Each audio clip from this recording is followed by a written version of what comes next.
Hi, this is Brian from the Vintage Type, and this video is in response to a comment I had just a little bit ago. Jay Field was having trouble with his backspacer.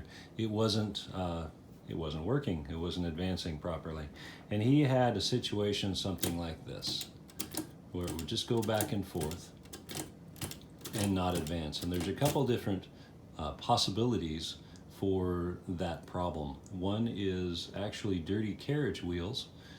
The other could be the draw cord is a bit tight. And then there's also an adjustment in the back that might be done, as well as a few things underneath and to do with the backspace lever itself.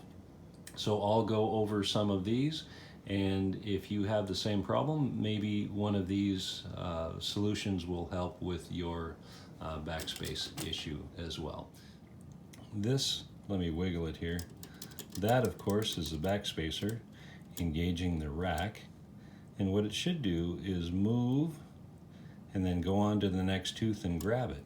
And what it's doing is not getting full travel and engaging the next tooth. So make sure the rollers on your carriage are loose and rolling quite well. If they're sticky, that'll cause a problem as well.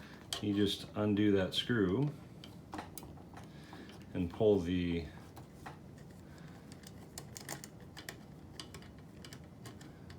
out here. That's no problem.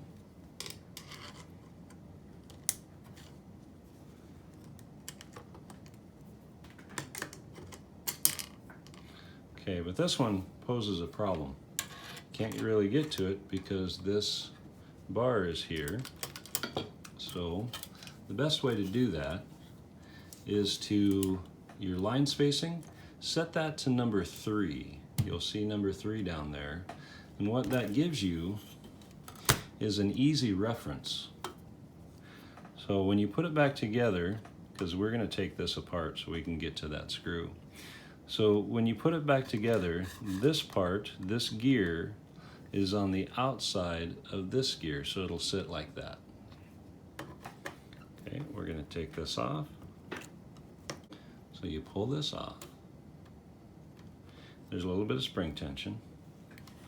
I'll try to turn it so you can see it. This screw right here, underneath it, there is a spring. So you loosen this up. I can get on it. There we go. It's the spring with your screwdriver and get it off of there.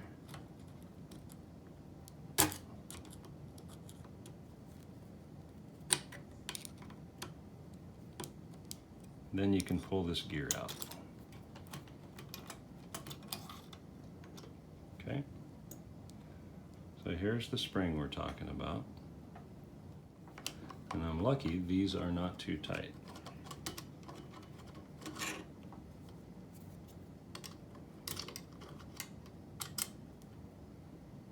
These are actually pretty clean. So make sure you clean the inside and the outside. Clean the surfaces here on this long screw. Right. So the trucks are clean, the wheels. I've taken a little time and gotten inside and cleaned the outside. And these screws that they ride on are nice and shiny now. So I'll give them a little oil. My oiler works. And put it back together. The cave side is what I put towards the back.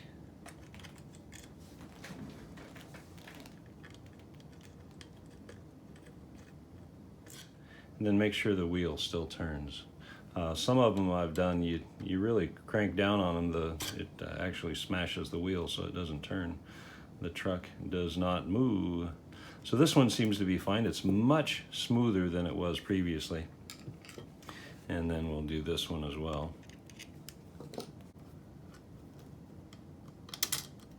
Okay. Again, make it snug, but don't kill it.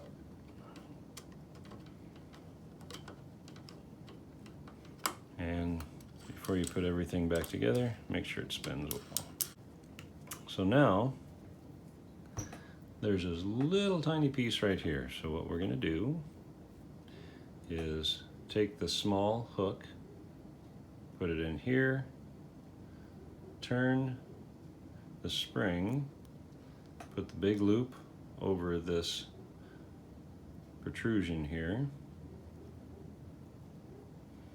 and this hook we want to put on that little screw.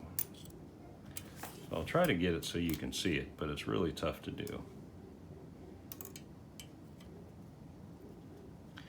So you'll put a little tension on it, you'll bring it around this way. Okay. So put that hook on there.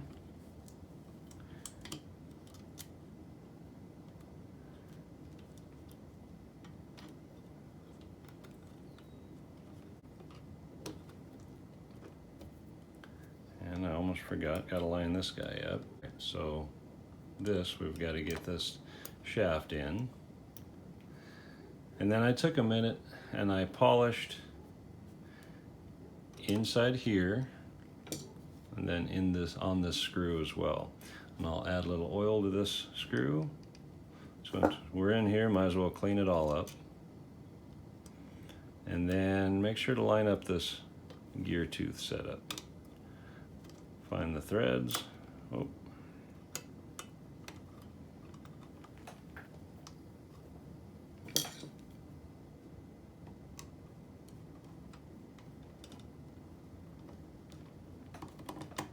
There we go.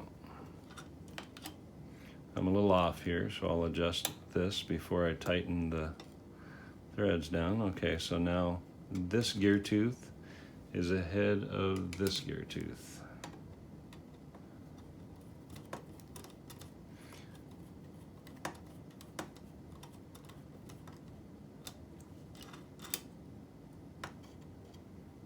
Snug, not super tight.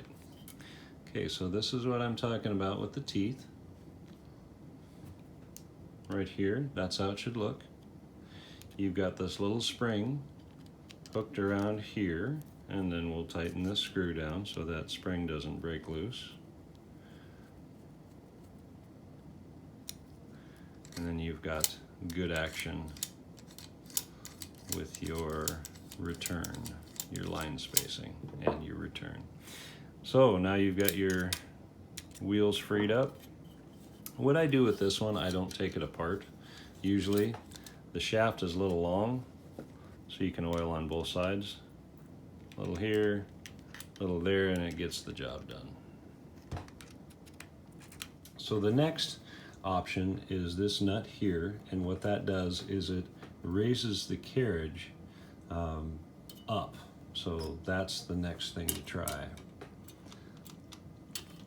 So if you look over the years, there's a shiny spot underneath this washer, and I want to raise it up. You'll see where the washer was, and I want to raise it up about 1/16 of an inch from where it was. So that'll be right about there.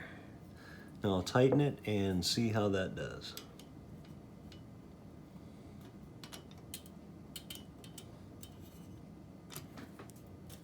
There is one more thing you can try if that still doesn't work. So right here, what you can do is you can take this arm off,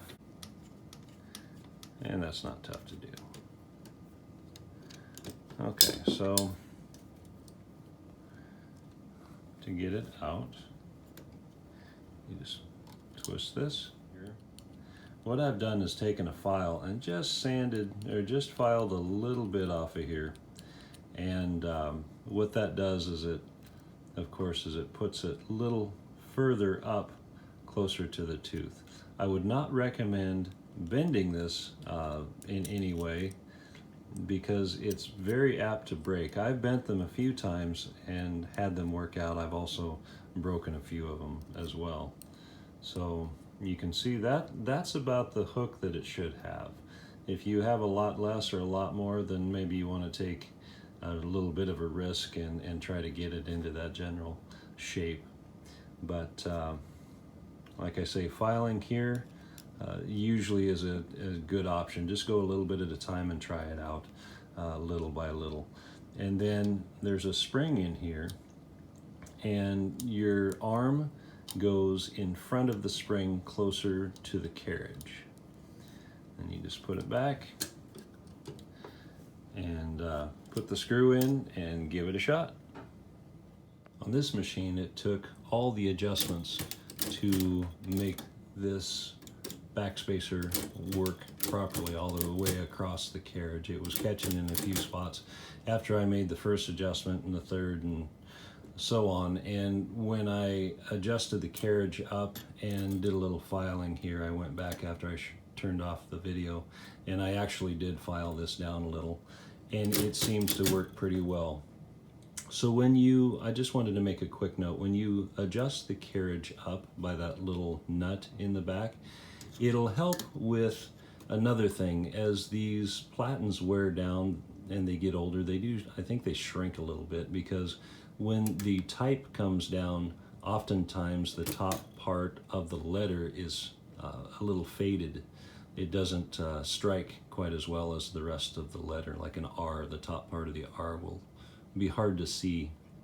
So when you lift the carriage up, that does help. You'll want to, when you make an adjustment like lifting the carriage, you will want to make sure all the other adjustments are still fine on your Oliver. Most of the time they are. Occasionally you'll have to lower that carriage just a little bit to make everything work right again. But most of the time you're fine. So I did want to say that that's about all of the adjustments that I found to make the backspacer work a little bit better. I hope this video helps, and thank you to Mr. Field for inspiring this, and thanks for watching.